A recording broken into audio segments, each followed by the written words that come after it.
Metre, सबसे confusing topic जो है वो मीटर का है। मुझे अक्सर स्टूडेंट मेरे पास जो आते हैं वो इस चीज़ में बड़े कंफ्यूज होते हैं। मैंने इसके लिए आज आपके लिए ये पॉइंट रखा हुआ है। देखें, आपने सुना होगा सबसे प्रोमिनेंट जिसमें शेक्सपियर ने वर्क किया था, shall I compare thee to the summer day. वो पोएट्री करता था आइएम्बिक पेंटामीटर में, आइएम्बिक पेंटामीटर में। हम डिस्कस करेंगे कि मीटर क्या होता है, हम डिस्कस करेंगे कि फुट क्या होता है या फीट क्या है, हम डिस्कस करेंगे कि सिलेबल क्या है। अगर आपने किसी भी चीज़ को समझना है, देखिए जैसे हम सॉन्ग के अंदर क्या बनाते हैं, एक रिदम बनाते हैं। सॉन्ग जैसा पोएट्री के अंदर रिदम बनाने के लिए उसमें देखा जाता है एक्सेंटेड एलिमेंट और अनएक्सेंटेड एलिमेंट। एक्सेंटेड एलिमेंट वो होते हैं, उसके पार्ट्स होते हैं वर्ड्स के जिनके ऊपर जोर दिया जाता है। अनएक्सटेंट जिसके ऊपर जोर दिया जाता है उसको हम इससे करते हैं, ठीक है। ये जो मार्क ऐसे हम, और जिसके ऊपर जोर नहीं, अनस्ट्रेस जो होते हैं उनके ऊपर उसको ऐसे इससे शो करते हैं। अभी मैं जो भी लिखूंगा आपने इसी को समझना है कि अगर मैं ये स्लैश सी लिख रहा हूँ तो इसका मतलब क्या है, ये एक्सेंटेड है, इसको कहते हैं स्ट्रेस्ड सिलेबल। तो स्ट्रेस और अनस्ट्रेस सिलेबल का जो मिलाप होता है उसको हम कहते हैं फीट, ठीक है।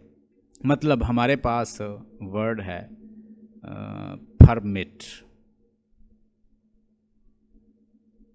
इसमें 2 सिलेबल हैं। कैसे सिलेबल 2 हैं, यानी हर किसी वर्ड को सिलेबल बनने के लिए उसके अंदर, यानी पार्ट ऑफ वर्ड और word is known as syllable. यानी किसी वर्ड का हिस्सा या उसका पूरा वर्ड एक सिलेबल कहलाता है। वन सिलेबल है must have at least 1 vowel sound in it. मैंने लेटर नहीं बोला, एक वावल साउंड उसके अंदर होनी चाहिए। गौर से देखें, इसके अंदर भी वावल साउंड है, इसके अंदर भी वावल साउंड है। अगर मैं पहले पे स्ट्रेस देता हूं तो ये नाउन बन जाएगा, दूसरे पे स्ट्रेस देता हूं तो ये वर्ब बन जाएगा। मैंने आपको शायद पहले बताया हो कि फर्स्ट पार्ट ऑफ वर्ड के ऊपर अगर स्ट्रेस दे दें आप तो वो क्या बन जाता है, नाउन। तो ये हम कहते हैं परमिट, परमिट। अगर फर के ऊपर जोर देता हूँ नाउन, परमिटेड, मिटेड। अगर माँ के ऊपर, मिटेड के ऊपर जोर देता हूँ तो ये वर्ब बन जाएगा। तो ये पूरा जो है वो एक क्या कहलाता है, एक फीट है, ये क्या फुट है। अगर इस तरह के परमिट, परमिट इस तरह के मैं एक लाइन के अंदर जोड़ता हूं, मतलब ये 5 बन जाएं, unstress stress, unstress stress, unstress stress, unstress stress, unstress stress. अगर ये 5 बन जाएं इस तरह के फुट, तो ये बनेगा कौन सा, आइएम्बिक पेंटामीटर। कौन सा बनेगा।